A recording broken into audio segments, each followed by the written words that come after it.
So what I wanted to do was basically go through a few slides to start with, to sort of set the scene.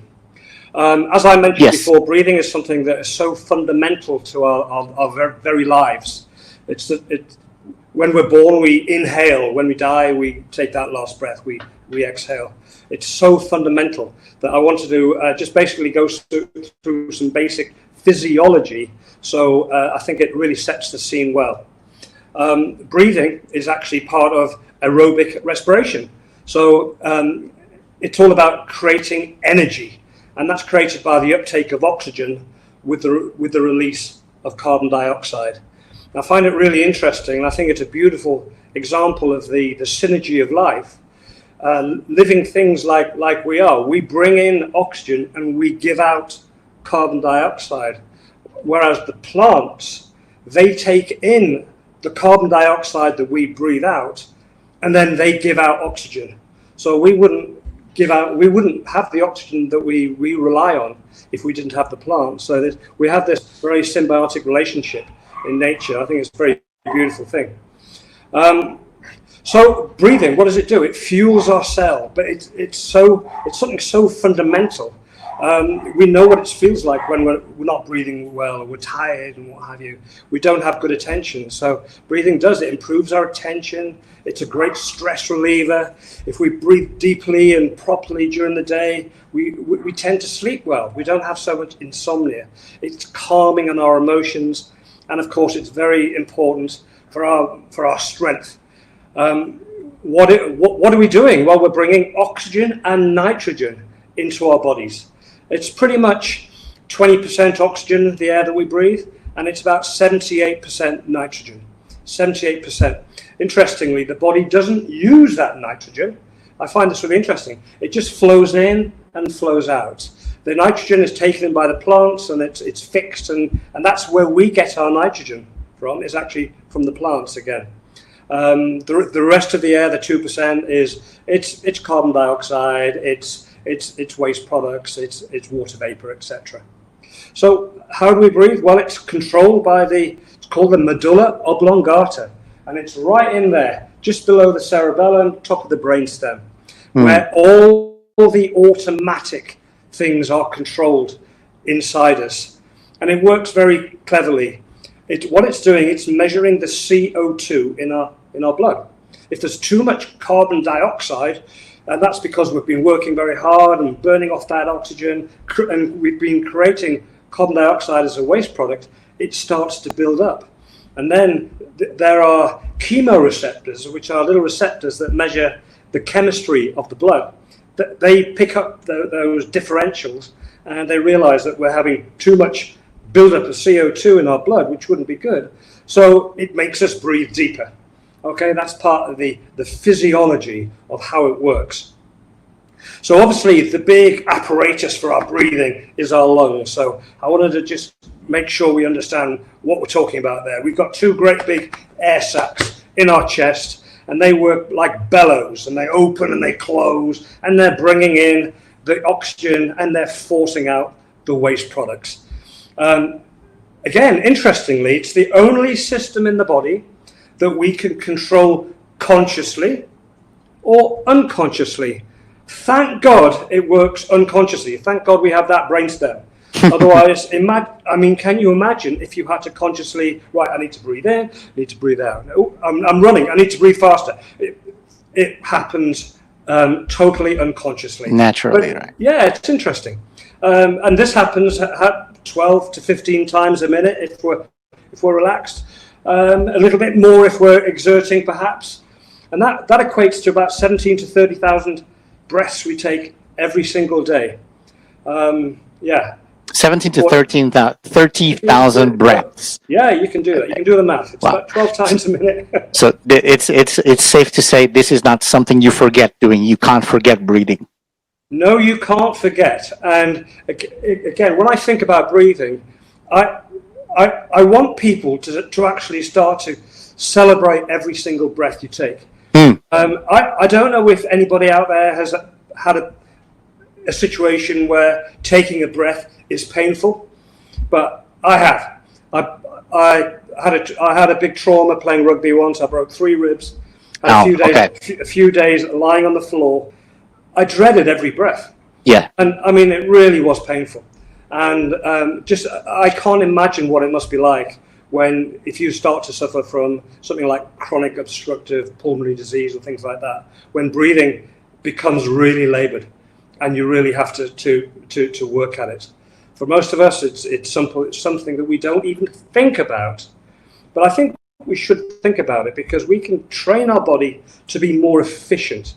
And that's probably what we want to do today, is think about the mechanics of it. And if we can actually improve our breathing, then we're certainly setting the stage for healthier life later on. So let's just think about the mechanics. Obviously, we've got some muscles that open and close things. So what are they? Well, we've got the intercostal muscles, which are the muscles between all the ribs. So if you've ever had spare ribs, you know what I'm talking about. They're all the muscles between the ribs. They pull our chest up and out, and that opens their chest that way. And then we have something called the diaphragm, which I'm going to show you in a moment. That pulls down. So these all working together enable us to take these great big breaths. The oxygen is drawn in through the trachea, so back of our throat goes down, and then it splits into the two bronchioles, and then enters the lungs, the two lungs. And those lungs aren't great big balloons. They're actually full of lots and lots and lots of tiny little air sacs called alveoli. And that's where the oxygen is transferred into the blood, and the carbon dioxide is transferred from the blood back into the alveoli to be then transported out of our body. It's all very well planned, like indeed the entire body. It's all very intelligent. Okay, so let's just think a little bit more about the breathing. Most of the time we're doing this quiet breathing, and it's just we're hardly ever aware of it. It's just happening in and out, in and out. So we have this quiet breathing, and this is done mostly, it's very tidal.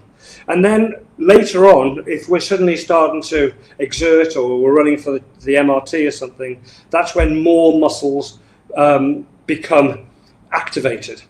Okay, so we normally have these very quiet little breathing, and then this activation, more powerful muscles get involved. Okay, no need to go into all the names of all the muscles, I don't think. But what I do want you to see and understand is this picture here. Here you can see the contraction of the chest at the top and chest expansion. These are done by the intercostal muscles, yeah. And then at the bottom there, we can see the red line just below the lungs. You've got it's like a cup, inverted cup, and that's the diaphragm. And then when we do diaphragmatic breathing, which we're going to talk about today, that's when the diaphragm really pulls down powerfully. And that's when we're able to take our really big breaths that we need. Okay, so I really want us to understand the benefits and all the physiology of diaphragmatic breathing today, because it's really fundamental, very important. So I've mentioned the diaphragm a few times. Let's have a look at what it's doing. Well, you can see on the left the little illustration. He's breathing in, and then you've got these bellows working, and they're pumped up and down. Well, the diaphragm is like bellows. So you've got on the right-hand side there, you see the diaphragm, and it forms like a parachute. Like a parachute, but the parachute has got a tail, and that tail is a muscle itself. So the diaphragm itself is a muscle, and when it contracts, it starts to pull down. But then you've got this very powerful tail, and that tail goes from the diaphragm itself to the lower spinal joints. Okay, so it's attached to the spine, and when that contracts, it pulls very powerfully that diaphragm down to enable you to take these great big breaths. Okay, so that's the physiology. So when we talk about the abdominals, belly breathing, and the diaphragm, etc., I want you to have this vision of it, because it's something that's going to be really good for you in the future, I think. Okay. So a little bit more about breathing. You know, it's basically, we're talking about the delivery system of energy, The goal is to take balanced, equal breaths. And I mentioned the diaphragm is attached to the spine. Well, slow, steady breathing actually enhances core stability. And we'll talk about why that happens. And it also enables you to do this intense exercise, high intensity. It feeds the muscles, so you can actually you can turn up the gas. And if your muscles are well oxygenated, it's much safer. You're much less likely to become injured. All right. So I just wanted to set the scene. But I do want you to really think about what it's like to breathe. In the morning when you wake up and you take your first big breaths, just think about it, because it really is something that we totally take for granted. But to me, it's like the rhythm of life. If you become anxious, your breathing becomes. I know that many things I've done in my life have involved breathing, and how important it is. I remember when I was a first responder in the fire department many years ago. In cases of trauma, the first thing we did was we cleared the airways so people could stay alive. When we ran into fires, we checked our breathing apparatus. And if any of you do some scuba diving, you know how important it is to check your equipment. So do think about breathing, and there are things you can do which will improve your breathing as you go through life, and that's really going to help things. So I'm going to enjoy this little chat that I'm now going to have with you then. Yeah, I mean, thank you for setting the tone, and thank you for giving us all a little bit of an overview about the mechanics, and it's always good to look a little bit again at the anatomy. As you were talking about the respiratory system, I was having a trip down memory lane in my biology classes where we talked about this in my maybe, I don't know which grade, 9th grade, something like that, or 8th grade. And it's funny that then I've revisited this topic quite a fair bit of times. And every year I always take at least 2 to 3 new fitness certifications, or redo some fitness certifications just to be updated to what's talking. And funnily enough, it's so great that we even though we're like two different industries. You're more associated to the health industry. We're more associated with the fitness industry, but we're kind of all talking around the same thing. And breathing recovery, better breathing mechanics is something that we're more and more discussing about it. So I do have a few questions in terms of connecting what we just talked about and what you just talked about from more towards a fitness perspective. But I'm also expecting that our audience can pose some questions of themselves that they might feel curious about, or they would like to know specifically to their case.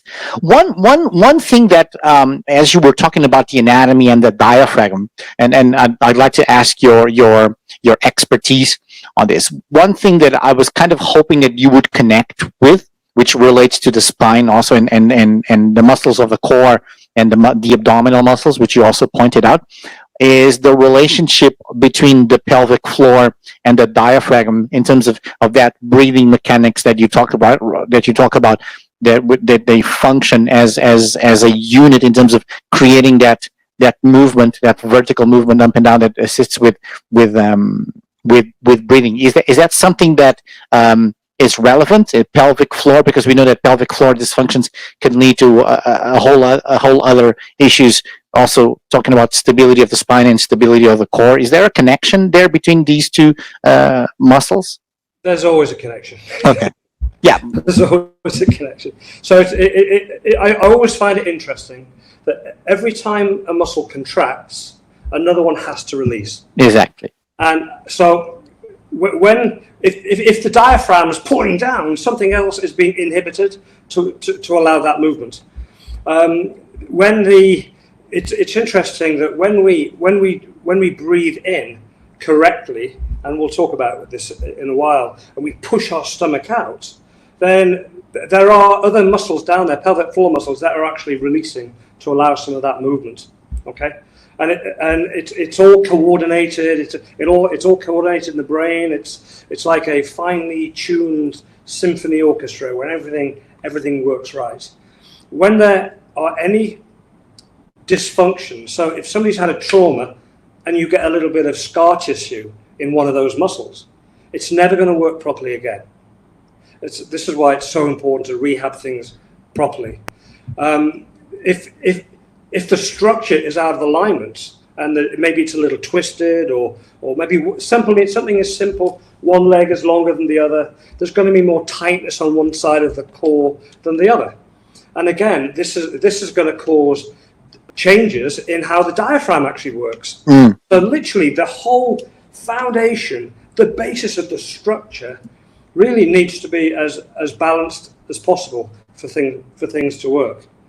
When we're going through life, things happen, and I think that we need to listen to our body more. We need to learn as much as possible. I mean, I literally see my job probably to educate, try and help people understand how it works, and then try and inspire people to take a bit more interest in how their body works. And we're constantly putting it out there, as you are, how it works. So that's how we do the most good. And that's how you get transformation of people's lives, when they actually engage and take an interest and apply things that they learn. Yeah. I think, I mean, it's always good. I mean, our objective also when we started doing these workshops online is to add more value to our audience and bring more knowledge and step a little bit away from the standard fitness talk on how to lose fat and how to be ripped to the bone. I think there's fitness is such a big component, in terms of health, right? And with this current scenario with COVID, so many things have popped up in terms of how poor health is actually one of the biggest indicators to whether how much you are going to get affected or not by this disease. So I think it's the biggest. It's really interesting that we bring these topics. When it comes to these, what are the typical physiological changes that we can see happening on these systems due to poor posture? Well, if you think about it, posture is our alignment. It's the shape of our body, and you don't have to have a degree in engineering to realize that how good the structure is going to determine how good the function is. And when it comes to breathing, what are we doing? We're creating a void for air to come into. So if we have bad posture, there is compression of the thoracic space, and you can't breathe. So if you sit all day, every day like this, that's the posture that you're going to grow into. You're going to stiffen up, and you won't actually have the elasticity to take these big breaths, and you won't actually physically have the ability to take full vital capacity. Yeah. You can actually try. In fact, everybody should do this right now, just humor me. Okay. Humor me. Let's go for it. So what I'm going to ask everybody, I can't see you all, so I'm trusting you. So what I'd like you to do is sit up. Okay. I'll reenact. I almost threw my ring light down, but okay. Let me adjust my light here because I almost threw it down. Okay. I'll reenact that I'm the audience. So sit up. Okay. So this is your sternum. Okay. Okay. Right behind that is your lungs. So lift that sternum as high as it goes. Then pull your head back onto its shoulders, where it should go, and open your shoulders. Okay. Most people, they head forward and they're all like this. Sternum up, head back, shoulders open, and why not contract your abs? And there you have good posture. Okay, that should be your default position to go back to. Okay. Okay. Now in that great posture, take a great big breath, and let it go. Now, for many of you, I bet that's the biggest breath you've been able to take all day. That feels easier to It feels like you're getting more air in also. You are. Yeah. A lot more. Now, if you put yourself back into your computer posture, okay, and imagine that you're going to do that for more than 5 hours a day for another 5-10 years, it's going to get even worse. So not only are you in the bad posture, but you've also stiffened up. Now, in that really bad posture, go ahead and take a big breath. Let me try. Wait, because I have like a good chair. Let me put myself into a bad posture here. There we go. Okay. Put yourself into your bad posture. Okay. It's definitely harder to take a deep breath in. It's harder. It's hard, right? Yeah. Imagine not even life. Less than 50%. No, yeah. Exactly. You can't. Yeah, a lot less. You're definitely losing 40%, but for some people it will be as much as 50 yeah. 60. But that's vital capacity. But imagine if that's the body you've grown into. Yeah. And that is now your life. So think of old people, think of grandparents and things like that. That's their body. Okay. What do you think life is like for them when they can only take 40% of a good breath? Yeah. So the fault becomes the default. Default becomes the default. Yeah. Okay. You've right. got a new normal, right? Yeah. The new normal is that. But yeah, the new normal is compressed pressure, and you're not getting enough oxygen. Yeah. You're not getting enough oxygen into your body. So what does that mean? It means you're not getting the carbon dioxide out. Right? So you've got this buildup of carbon dioxide in the body, and this creates an acid environment. So your body becomes it's called systemic acidosis, and all your cells become acidic. And also the ramifications that has at the stress level, right? Because we know that shallow breathing is a higher factor in terms of increasing stress levels on your body and increasing the levels of cortisol, right? Not that cortisol is a bad hormone, but it does stimulate more its production, correct? Absolutely correct. And when you know the physiology, but I keep using, when you know the physiology, it's quite frightening. Yeah. If you think about it, if you get a fright, like what do? You cower like that. You make yourself small. And it's because you're hiding from the threat, whatever it is. Okay, so stress is associated with this posture, making ourselves small. So as soon as you do that, then you are increasing the stress hormones that are released by your body. But there again, it's a self-fulfilling thing, because once you live in stress, it puts you in this posture, and then this posture actually fires the neurology of stress even more. So it becomes a vicious circle that you can only break out of by consciously improving your habits, your lifestyle, your activities of daily life. Yeah, and there's a direct connection with all these factors, and in terms of your immune system, correct? Absolutely. So when you think about stress, and this is a very, very, very stressed life, especially in these big cities, and especially at times like COVID, and where there's anxiety high, there's a lot of our adrenals are working like crazy. And that releases lots of cortisol into our system. And that has the physiology of making us able to run away from the perceived danger. But at the same time, the body is shutting down things it doesn't need to survive the danger. So what that might be? Well, it's going to shut down your digestive system. You don't need to be digesting food when you're running away from a saber-toothed tiger. Correct. What else is it shutting down? It's shutting down your immune system. You don't have to worry about germs going around at a time when you're running away from this danger either. So there are various things that are shutting down and it's pumping all the blood away from these vital organs and sending them to your arms and your legs, so you can run fast or you can fight. And that's the physiology. But we live our life with stress. And unfortunately, this is having the effect of it's dampening our immune system all day, every day. And that's why you simply must have strategies of getting that immune system pumped up, of getting that stress down. Exercise is a great way. What I do, chiropractic, is like a quick flicks a switch that turns the stress off. But you have to have strategies. Yeah. There's this very nice expression that I often use in my lectures when I'm conducting training for our fitness coaches at Fitness First. There's this expression when we're talking about these systems and how they interconnect and how it also changes at an emotional level, right? Because that's what we're talking about now in terms of stress and increasing stress hormones.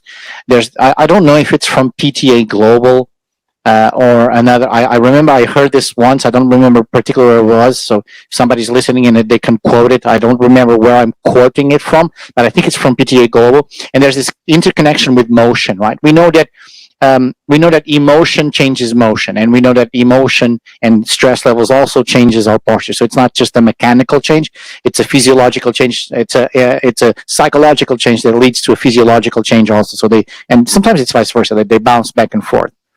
So we know that emotion changes motion, but at the same time, we also know that motion changes emotion, and then positively affecting all these things. Would it be safe to say that also one of the most harmful effects that we have also on our posture, our breathing, and our stress levels is the fact that we are not moving enough? Absolutely. When I set the scene before, I was talking about the importance of breathing and the mechanics of the breathing. Obviously there's a lot of muscles going on, and our heart's a muscle, and all the muscles of respiration, these are muscles that can be strengthened, but they also can decondition. Yeah. And something very, very serious going on in Singapore that I witness every single day, and it's called deconditioning. Yeah. I concentrate on spines because that's my main focus. So spinal deconditioning, but you also get pulmonary deconditioning, cardiovascular deconditioning of everything. We've all heard the expression "use it or lose it." Well, yes, absolutely, and it's something that we don't want to be worried and stressed about. Oh, I've got to do this, got to do that. We've got to remember where we came from. Genetically, our ancestors didn't finish their day's work chasing the beast and building their homes and working in the fields and then running off to the gym. They didn't have to. They didn't need to. Because their life was activity. It was physical activity, yes. Physical activity. They would walk 5 miles to market or whatever every day. So what we're doing is we're putting activity back into our lives that are spent in front of computers. So we're doing it in the most efficient form possible. That's why to try and have a gym close to your place of work. So it needs to be somewhere where you're more likely to use it, right? We need to be handy. That's mainly adherence to exercise and adherence to the activity. I mean, at least doing 1 hour of exercise a day in a gym is it's still better than not doing anything at all. But there's more layers to put on top of it than just exercising at the gym. Because even though people exercise in gyms, we still have a big segment of the population that, even though they're exercising, they're still not getting the fitness results that they hope for. That's right. That's because you've got to break it down into, we have to exercise all our systems. And breathing is one of the systems that enables us to do what we want to do. And absolutely, we all know what it's like when we get a burn on. A muscle gets a burn on. Well, what's happened there is that there wasn't enough oxygen getting to that muscle, so it's gone from aerobic to anaerobic. So that muscle is now working without oxygen, and so now the byproduct is not CO2 that you breathe out; it's lactic acid in the muscle, and that's that burn that you feel. And we can train these muscles. We can make them bigger, faster. We can have them so there's more endurance. It's that we're training our our whole system, and we're training our lungs and the delivery system of that blood. And we're also delivering our ability to create hemoglobin. So what's hemoglobin? Yeah. Hemoglobin is in the red blood cells, and it transfers the oxygen around the body. This is why the bones, exercising to have strong bones is so important. Both the red blood cells and the white blood cells. So the white blood cells is the immune system. The red blood cells is the hemoglobin. It's taking the oxygen around the body, and they're all produced in the bones, in the bone marrow. Okay, so you've got to have healthy bones. And again, where does that come from? Great nutrition and exercise. Yeah, and absolutely. The more exercise we do, I like to think of exercise as moving our bodies in various manners through gravity, and gravity creates the resistance that we need for our muscles to work and our chest to expand, and because we're doing work, because we're working against this force field in which we live, gravity. Absolutely. So yeah, so it's safe to say that, for example, for someone who's relatively healthy, they might be doing some endurance sports like running or anything, or they lift weights at the gym. They have a fairly good body composition, fairly good levels of strength, but they are somehow struggling with recovery and struggling with other factors.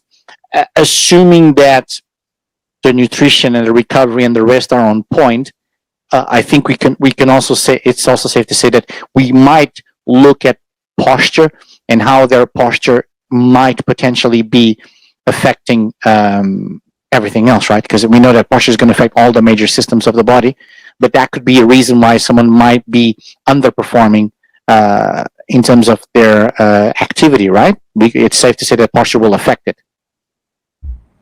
Posture will absolutely affect it. Almost every single person that I see in Singapore, with a few exceptions, has got a posture where the head's coming forward. Forward head. When that happens, there is something called tethering. And the spinal cord, which is an extension of your brain, it runs right down your spine, is attached at the brain at the top and is attached to the sacrum at the bottom. And the spine should have the right shape, but when the head goes forward, a few things happen. One, it doubles in weight. It increases in weight for about 5-6 kilos for every inch it is forward. But at the same time, the spinal cord gets pulled tight, and nerves don't do very well when they're tractioned. So it's something that we should all be aware of. We can slow down aging. We can make our bodies more efficient just by bringing ourselves back into alignment. If you think about it, if your head's forward and it's not balanced, then it's the weight of a bowling ball. And if it's forward, it's the weight of 2 bowling balls. If you've got really bad posture, it might be 3 bowling balls. These muscles across your shoulders are holding that weight all day, every day. So where is that energy coming from? Where's it? It's energy that your body produces, and it's energy that could be used for the immune system. It could be used for digestion. It could be used for performance. It could be used for healing. So it's really, really important that we think about our posture, because we've literally created a life that almost guarantees that if we're not aware and we don't have simple solutions to balance the damage that we've done during the day, and it's quite simple, then we are gradually succumbing and we're losing our balance. Balance is homeostasis. Loss of homeostasis is loss of function in the body. So, yeah, there's this particular example that I also give in my workshops when I'm talking to my trainees when it comes to understanding the importance of the alignment of the spine and how it can switch on or switch off all your kinetic chain, right? And one of the examples that I show them is usually the deadlift, which is you're in a hinging position, and then if you are looking up like most people do and they're looking at the mirror, right, and you're putting yourself in a forward head posture and creating tension on the spine, you will lift much less than if you're not looking at the mirror. So if there are any lifters on the stream today and you guys enjoy doing deadlifts, when you do your deadlifts at the squat rack at Fitness First, don't look at the mirror. You don't need to look at the mirror unless you get to the finishing position, because usually that may should show from the side here, which they looks like this, right? And it should be in alignment, right? And I usually show this example where we do an isometric hold, and then I ask my participants to do an isometric hold with good neutral posture, and then I ask them to do an isometric hold with the head up in the same hinging position, and they can't hold the weight in that isometric hold when they shift the head. So it's a perfect example on how it can affect. And for those who are not lifters, let's talk about, for example, in terms of the breathing apparatus and the cardiovascular system for runners. How does this affect running, for example? Well, when you're running, so I like to think of breathing as like a rhythm, the rhythm of life. When we run, we want our breathing to be natural. We need it to do its job, and which is feed us with enough oxygen. So we have to find a rhythm. And when you're running, many of you will know what I mean by when you're running, you can get into flow. And flow is a situation where you're very efficient. There's got plenty of oxygen getting in, and suddenly you get into this mental state whereby things are really efficient, and you can just suddenly do a few Ks without even noticing it. In this world, too many people are breathing too shallowly. I've been keeping my eye on the chat on the right, and somebody wrote, computer posture is shallow breathing. And it is. And if you shallow breathe all day, every day, it becomes your normal. And then you go running, you tend to shallow breathe. Exactly. And we'll talk about deep breathing in a moment. But I invite you to, instead of just shallow breathing, which is then to blow everything out, blow it all out. And so how do you do that? Well, you breathe, and then when you breathe out, blow it some more, as if you're trying to blow up a balloon or something. But you blow and get really empty, then you can actually start to fill your lungs with oxygen. Because when you're shallow breathing, you're all full of carbon dioxide. And so every now and again, blow it all out, and then set yourself up so you get into a rhythm where you're breathing a little bit deeper. Yeah. Yeah. When you're weightlifting, you were talking about weightlifting. It's interesting. Many people will stop breathing. Yes, the Valsalva maneuver. Yeah, when they're weightlifting.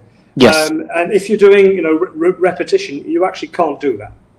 So what I want you to try is actually I want you to engage your diaphragm as well. So you start to engage more with the belly, the abdominal. And when you push the belly out, then you're using your abs to push out.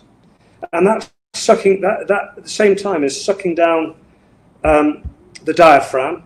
But it's also, when that sucks down the diaphragm, that big strong muscle, which is the bottom part of the diaphragm, is also stabilizing the lower spine.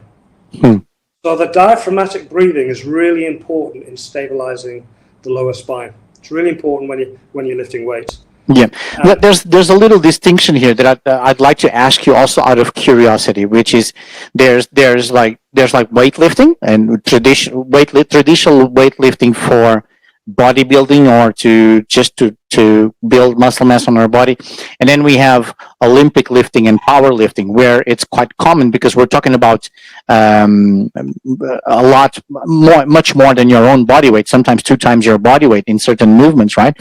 There's this Valsalva maneuver, which is holding your breath in a specific position to increase intra-abdominal pressure to actually stabilize more the spine.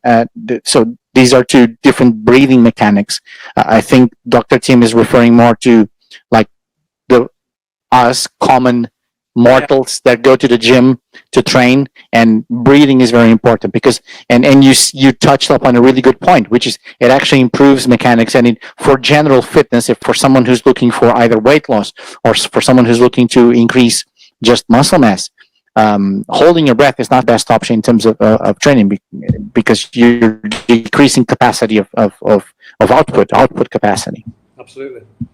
So it makes total sense. And sometimes we see people doing high intensity training is very popular nowadays, which leads to it's anaerobic training, 80% and above of your VO2 max.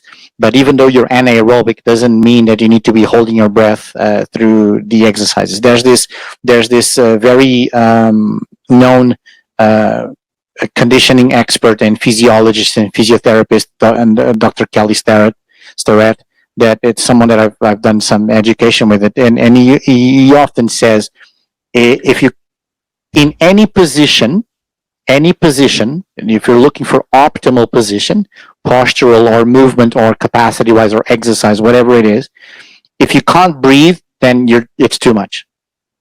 You're doing it's either too far or you don't own that position. So if you're doing a certain position like a deadlift or a pull-up, something simple, and you can't breathe, it means that you don't own that position because every system will be affected by it. Does it make sense? That makes absolute sense. And one of the big parts of my job is to help people not hurt themselves. Yeah. And our partnership with Fitness First is all about keeping your people in the gym, so preventing injury. And if you are inefficient, you have bad alignment, you are deconditioned, you're more likely to hurt yourself. That is absolutely for sure.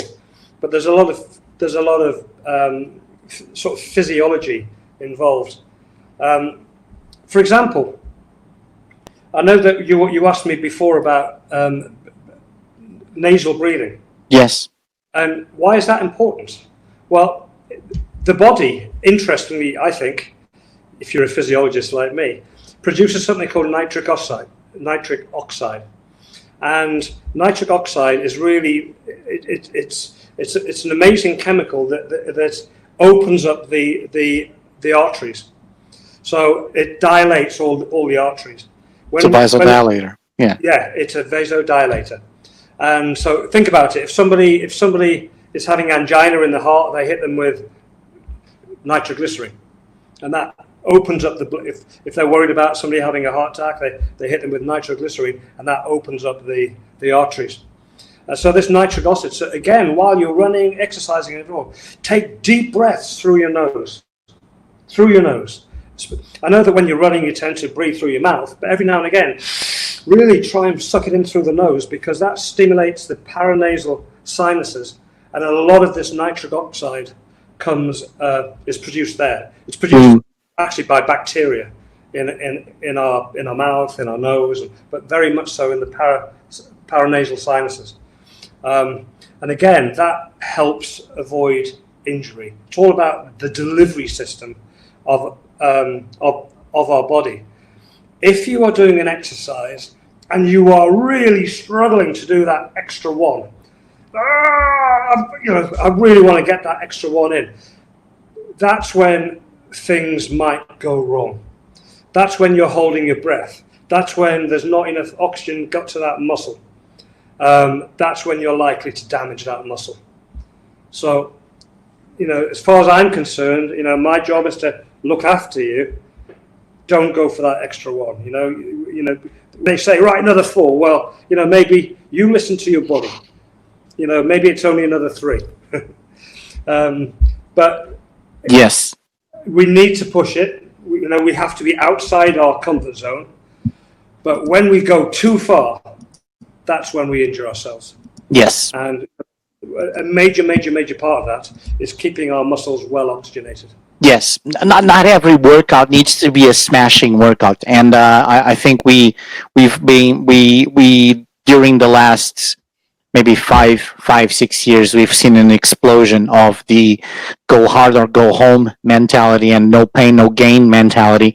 And fortunately, we're witnessing a change in the fitness industry when it comes to that. Recovery is starting to become a really big part of fitness. Mindfulness strategies are starting to become a really big part of fitness. So discussions about sleep, discussions about breathing and posture, which is something that we only really talked about posture when we first started to get exposed with Pilates and stuff like that. So I remember my old bodybuilding days, but not that I was a bodybuilder, but in the beginning of my days of weightlifting, posture didn't really matter. What mattered was completing the rep and doing that set number of repetitions. Now, as I've aged and I need to take more careful of my body, after some years of use and abuse, the mileage starts to stack up, and that led me to start to be smarter about the way that I'm training and looking for better options in terms of maintaining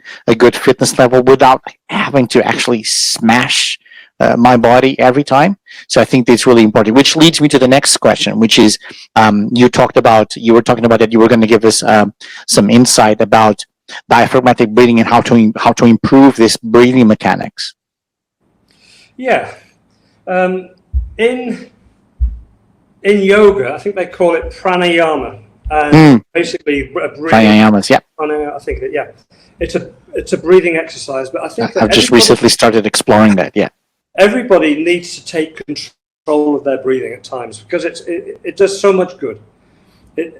We have stress lives. In that stress life, you can actually take control of your own nervous system, calm it down by taking deep diaphragmatic breaths. And how does that work? Well, it works through the neurology and the nerves of your parasympathetic. I saw somebody in the chat saying parasympathetic is where health is, and it's true. On the nervous system, you have the stress side and you have the rest and the recovery side. The rest and digest. Rest and digest. Yeah, we need to spend more time in recovery, and for that we need to stimulate the parasympathetic nerves. And the way to do it, and I wondered how effective it was, and then I hooked myself up with a machine, and I checked my heart variability, and yes. I realized that I can control my own heart variability with my breathing. And it's a very simple thing to do, but when you try it, it's fascinating, and then you're convinced. So I am completely convinced. And so what does that mean? Well, again, I invite you to follow me here. So let's go for it. In that good posture. So sit up, and you can actually do this diaphragmatic breathing, lying on your back, standing, or sitting. But so I will be the example, and then we are hoping that everyone on that side is also doing the same as I am. We are. So first of all, let's give our chest some space. Okay. So lift that sternum, open up our shoulders, pull our head back. Now we're in that position that we were before where we can take a big breath. But what I don't want to do is take a big breath by lifting our shoulders. So I want us to drop our shoulders so that they are relaxed. And I want us to put one hand on our chest and one hand on our tummy, on our abs. So when you breathe, I want you to breathe by, at the same time, gently push your abs out. So you're actually engaging some muscles to push your abs out while you're breathing. I don't want to see your shoulders rise at all. And all I want you to do is breathe with your abs. Push the abs out. Your focus is on just below your heart. That's your focus as you take a breath. Okay? And just go ahead and take one big breath, but make it from the abs.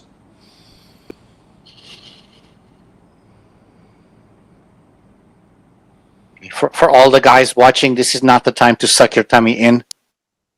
No. And while you're saying that, it's using the same muscles to push the muscle out. To push them out. Those muscles in your abs, they push out and they pull in. There's different parts. So we're using the muscles to push out while we take a breath. Okay? Now, I want you to try something. Try that breath. When you breathe in by pushing your tummy all the way out. You'll find you can go only so far. and then Mm. allow the shoulders to lift. And you realize There's more. there's a lot more. Yeah. There's a lot more. And there are times when we want it all. Yeah. Yes. Right? So this is what I'm talking about, taking control. When you're breathing with your abs, you're stimulating your parasympathetics. All right? But when you're playing rugby or you're running or you want to use the whole thing. Mm. So right, so get into when you're training just before you get into a race, diaphragmatic breathing, and then once you get the timing right, so diaphragmatic and lifting, then you're taking big breaths. Okay, you want to expel all the CO2, so bring it in full of oxygen, nitrogen, but you don't any CO2. So blow it all out, and then start going into this breathing. So if we want to get into a healthy rhythm to think about, and I suggest you do this for 5 or 10 minutes every day. Why not twice a day if you're feeling a bit stressed and you want to take control, you want to boost your immune system, just get that anxiety, then do a little bit of this pranayama breathing. So put yourself into good posture, and then as you're diaphragmatic breathing, try breathing in for 4 seconds, hold it for 2, and then out slowly for 6.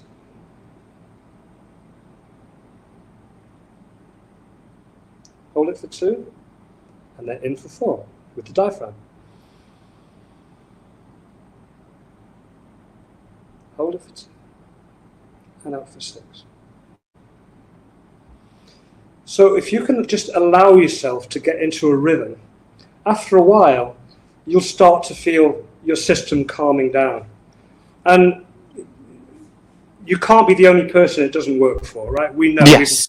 We've wired everybody up. We've tested it with so many people. It works. You just have to make it a habit. Practice it. Now, does it have to be 4 seconds in, 2 pause, 6 out? No. There's your guideline. If you're feeling a bit anxious because you're holding your breath, then let it go. But ideally, you want to be in, nice and in, get into a flow, perhaps spend more time breathing out. Why do you spend more time breathing out? Well, you've got the oxygen. You're okay. Breathing in, you can do it a little bit faster, 4 seconds, but do it in a controlled fashion whereby you have full control, and make it something that you understand, that you learn about, and make it, just bring it into your life, because breathing is probably the most important thing that you'll ever do. So if you can take some control, it changes your physiology. It's going to change your immune system. Absolutely. It's going to help you reduce anxiety. There are no downsides, and it takes no time at all. It's just being aware and just creating some good habits. Absolutely. And it's also one of the things that has the less risk involved. Even if you do it wrongly, there's potentially nothing else that's going to happen to you in terms of harmful effects, because you're pretty much just breathing. It was one of the things that when we went into circuit breaker, right at the first week, because I knew it was coming, which was the stress. I knew the stress was coming. I didn't know circuit breaker was coming. I didn't have any inside information. I didn't know, but I knew the stress was coming, right? So one of the things that I put myself, one of the objectives that I made to myself, one of the very objectives, one of them was to work out at least 4 times a week, regardless anything. And I worked out at home like many of us, but to do at least 2 to 3 sessions of breathing exercises on a daily basis. And that helped me a lot. There was this particular week, I think the 6th or 7th week that we were into circuit breaker, that I was doing these live workshops and the whole day doing workshops. So there were some days I didn't even walk out of my room other than just for meals. And I did felt that there was some days that the stress was piling up, and definitely the breathing was one of the things that helped me the most. And also breathing in nature, which is going outside, going to the Bukit Timah Nature Reserve and the Bukit Pajang, here the Bukit Batok Nature Reserve, which is where I live close by, and go there and do those breathing exercises there. And that was particularly helpful for me in terms of managing my stress, but at the same time managing my conditioning also. Mm. As you mentioned very well, we tend to mouth breathe. So I was quite curious to ask you this question, and thank you for going in so much detail about it, about the difference between nasal breathing and mouth breathing, because this is something that is fairly new to me. I've only really, like maybe 3 or 4 weeks ago, I started uncovering more of these things about the mechanics of nasal breathing versus mouth breathing, right? Mm. When we're doing our breathing exercises, this is a question from Edith. Diaphragmatic breathing, exhale through the nostrils or the mouth. The most important thing is that we are inhaling through the nostrils.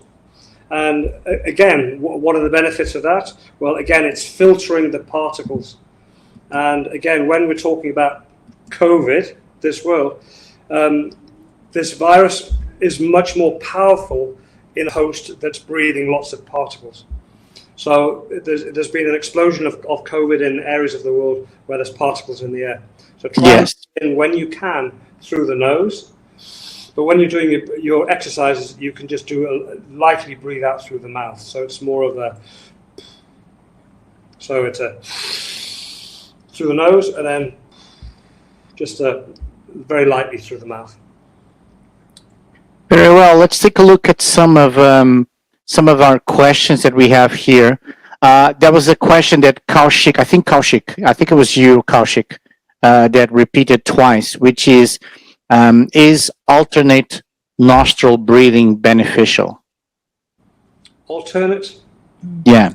Because I think that, I don't know, I'm not a yogi, so I don't know, but I have seen on videos that sometimes they do this they use the middle finger and they cover one nose, they do a couple of deep breaths through one nostril, then they do a couple of other deep breaths to another nostril.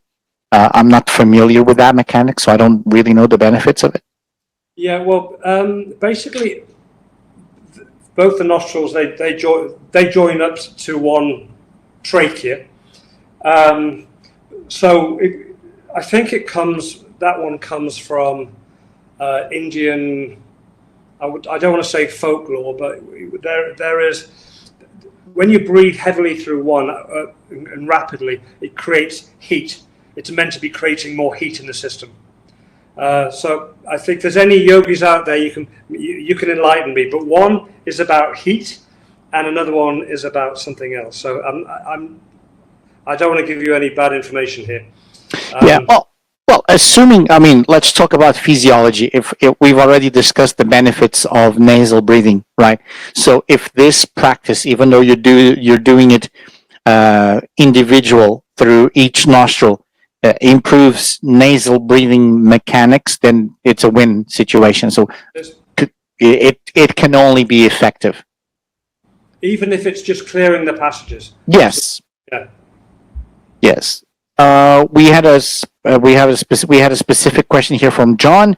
John was asking, is there a specific breathing cadence that runners should have? I'm not a runner. Right. Well, you have to find your own cadence. So that you're talking about the rhythm of breathing. Some people find it very, very calming, and they get into a good cadence or rhythm if it's one breath every other stride. Some people with a bigger capacity can. So I think you need to work it out yourself. I do know that when I run up a hill, I'm probably breathing a lot faster. If I'm on a treadmill and I got into a rhythm, then I might take a breath every 3 strides. It's like when I swim, I breathe that side and then that side, and then you've got to find a rhythm that works for you. That has to be my answer, because it doesn't work the same for everybody. Yeah, it's an individual. I think the most important thing is actually finding a cadence, and then that cadence will be individual. Some people do it every other 2 steps. Some people do it every 4 steps. Like in breathing, so when we're doing freestyle, it's like 1, 2, 3. When we're doing bilateral breathing, you will do a cycle of 3 3 arm strokes for one breath, and then you're alternating the breathing. Some people like to do more, 4, 6. But I think the most important from my personal experience, and I'm not a runner. I used to be many years ago. I used to be a runner. It's a very individual option. I mean, someone who's more proficient in running training might have a different opinion. But I think finding a cadence is more important than no cadence at all, and then finding the sweet spot that works best for you. We know that as intensity starts to build up, probably that cadence is gonna increase and decrease depending on the level of the intensity and how much aerobic input you need and output you need to do. But it's I think it's a very individual option. I think it is. I was reading something the other day, and it was some magazine article, but this particular runner, I think, was saying that their cadence, if you want to call it, was 4 steps breathing in and 4 steps breathing out. 4 steps breathing in, 4 steps breathing out. And I was thinking about that, and I thought, well, that might work for me at the beginning, and then later on, where I'm tiring, that I might reduce that to 3. And then if I'm going up a hill, then it might change again. And then I thought about those African long distance runners in the Olympics, and I thought, God, they probably can do. Their lungs are probably so big compared with their quite slight bodies. They're probably taking 6 steps for every breath or something. Yeah, genetic potential also plays a huge role, right? Sorry? Genetic potential also plays a huge role in these adaptations. Yeah, but I don't think genetics is as big a factor as people think. Remember, genes are switches for proteins that can be switched on or off, and genetic expression in this case more important. Epigenetics. Yes, we create the environment for our genes to express in. So you can, even people that think they're genetically disadvantaged, you can completely change that by improving your posture, your nutrition, gradually build up your exercise routines, and you can become a completely different person. Yeah, absolutely. John had another question, which is a very specific technical question also, which is, are altitude masks useful for training? Altitude, okay, right. Well, you're going to have to help me on this one because I don't know anything about them. So I'm assuming that there's less oxygen getting. Yes. Yes, there's less oxygen. Yes. I have a personal opinion based on the lack of evidence surrounding it, because what we would be training in high altitude environment leads to physiological adaptations on your body that cannot be replicated at sea level. So you need to spend a fair bit of time in altitude to actually have those physiological changes. And we're talking about increased red blood cell count and the ability to transport oxygen also. So those are some of the physiological, there's more, but those are some of the most important physiological changes. The altitude masks were meant to simulate the stimulus of decreased oxygen, and you would put your body through exercise and it was simulated. There's no conclusive evidence that those physiological changes happen, and for majority of the fitness individuals who are just trying to increase their cardiovascular system, I think it causes more of a stress to the system than actually a positive adaptation on the system. So I'm not a fan, and I don't usually recommend them. So I do agree with that, but at the same time, there is a word called hormesis. It says a little bit of stress on the system is generally good because it'll make the system strengthen itself. Yeah, depends on the individual. We do know some of the physiological changes that we can see that I think have been observed. I can't quote the exact study that mentioned this, but there seems to have been an improvement in terms of hypertrophy of the intercostal muscles and the diaphragmatic muscle due to this, because you're breathing in a restricted environment, and then your musculature needs to work more to actually breathe that oxygen in. So we can observe some hypertrophy of these muscular tissues. to whether that's applicable to every individual. I think majority of the normal individuals don't need it. If we're talking about someone who's absolutely healthy, no sort of pre-existing conditions, no hypertension, nothing that can really cause an issue, I think maybe depends on what they want. Is it an event that they need to do? Is it they want to increase? I think you can get more benefits from just purely playing around with different cardio trainings and work rest ratios to increase or decrease anaerobic and aerobic capacity than using the mask. I haven't seen a consensus within the industry saying, yeah, no, this really works and it's beneficial. I think that's fair to say. Yeah, it's fair to say. Let me see if we have a time for one last question. Anything that popped up here that I think that could be beneficial? I think that's it. I think we cleared everything. We're good. Okay. There's one that's like it's a little bit long question. I think this one requires your expertise. So Lee Dongjin asked, I'm suffering from sleep apnea, and I do think that despite using a CPAP machine, I still feel tired during the day, perhaps from the lack of oxygen. Would deep breathing with the diaphragm help me during the day? Would it help in this situation? I think it would almost definitely help. Remember, the nervous system is responsible for everything. So when you do some deep diaphragmatic breathing, you're calming the system down. We do know that anxiety will only make any kind of apnea worse. So anything that calms down and helps you get into that parasympathetic state is going to help. So yeah, I think, but also remember, it's you taking control of your breathing, and you're training. The body likes rhythms. It likes rhythms. So get used to the rhythm and feel it and work with it. And I think it'll help you enormously. Okay. Very good. Thank you, Dr. Tim, for that. I think that's it for us. This was a great moment. I loved being here talking to you. I have a lot more to ask. I could stay here another hour and a half, picking on your brain and trying to find more. But we can probably come back with more of these topics and more of these insights on our topic. Once again, thank you so much for being here with us. It was a very enlightening and educational session. I will hand over to you now to say your goodbyes. Well, just thank you everybody who was on. There was almost 40 on one stage, so I hope that's been good information. There's one thing that I wanted to mention early on, which I didn't. Okay. Think about parents, think about aging.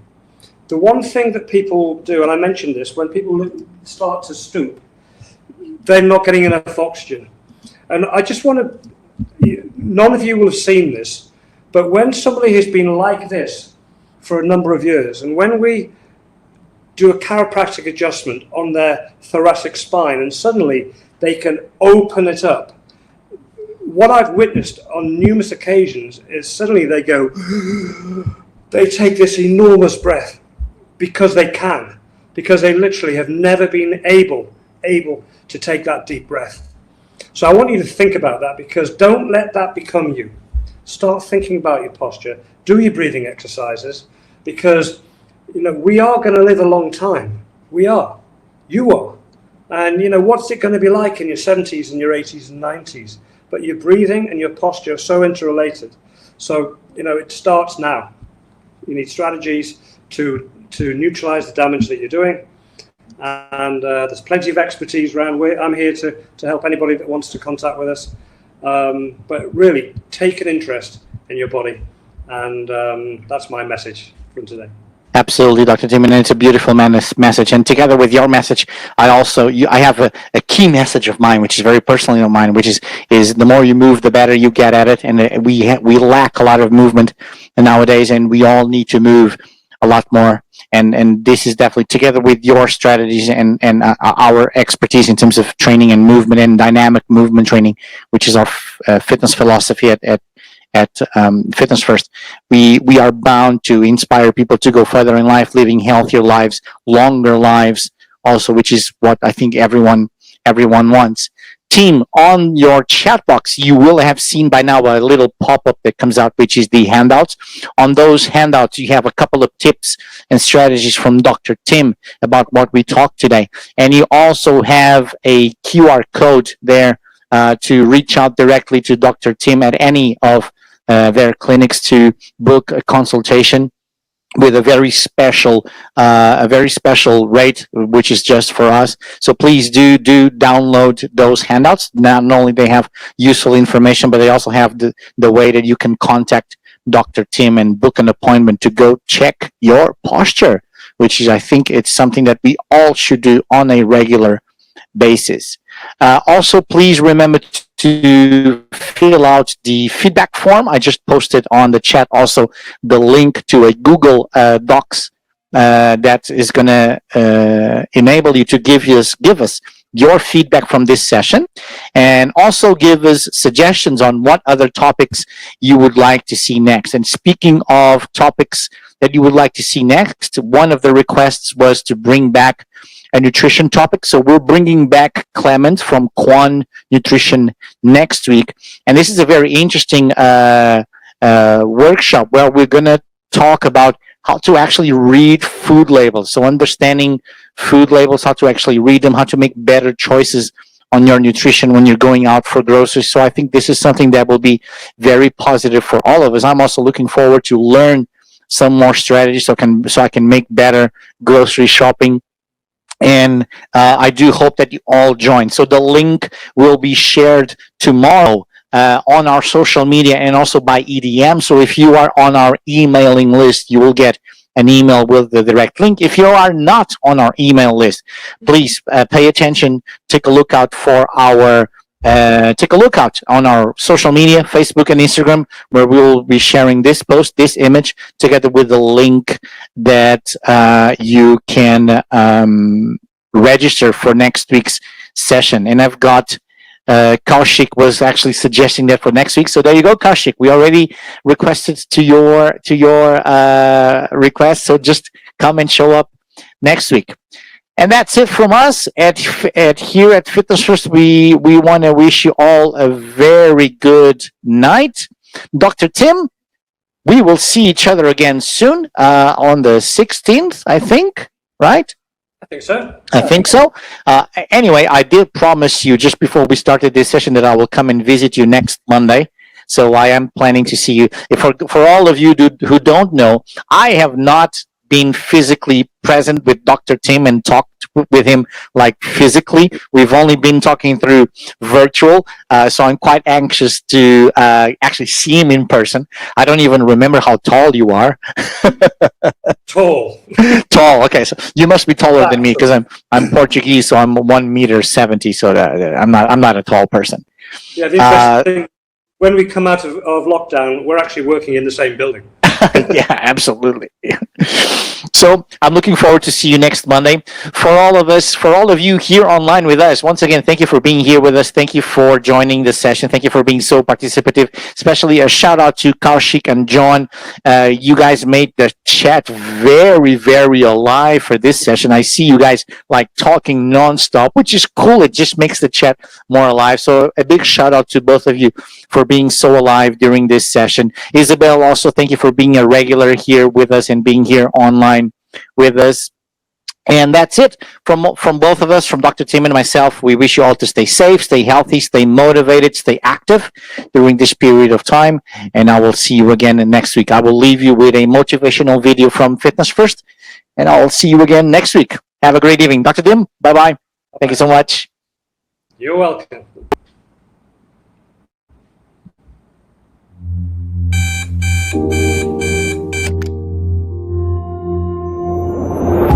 That moment, you become stronger than your excuses.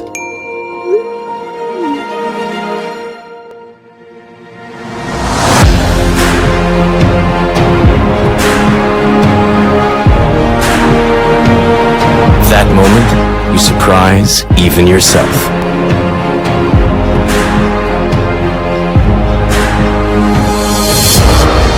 That moment, you raise the bar.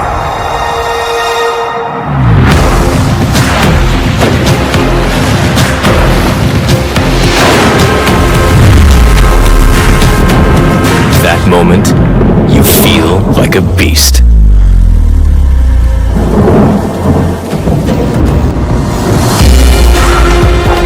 That moment, you find the motivation to go further.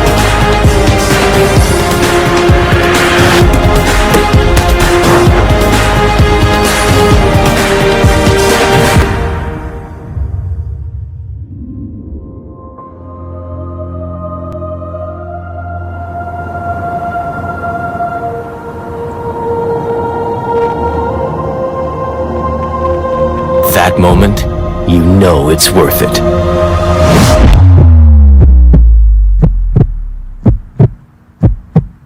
That moment, you put fitness first.